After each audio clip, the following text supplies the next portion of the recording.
What about how your directions? Like, is there? You talked about.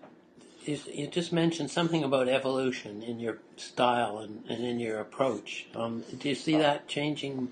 How do you see that going over time as you get older? For instance, we all do. Well, I guess that's a good question, and I think the evolution in that context is that at least I hope I'm always learning. So with that, I think, the evolution can't help but take place.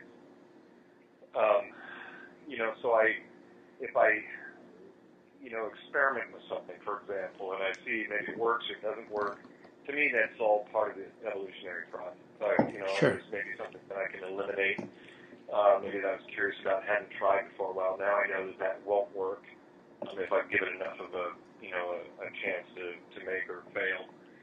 And I see myself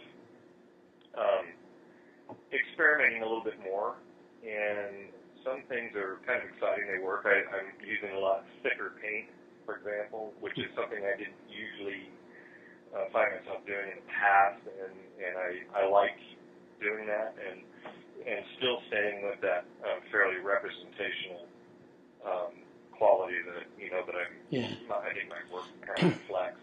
You don't see yourself getting into impasto much. Not to that degree. I really don't. No. I do like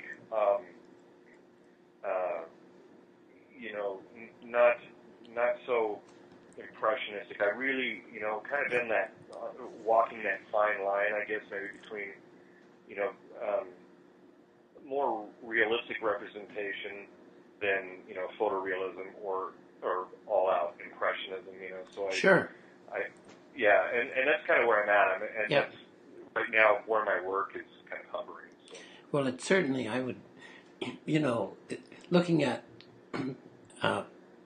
things on the internet is a relatively poor substitute for looking at the real thing right in front of you. But even there, it really comes across your work. It has a major impression for sure. I love it.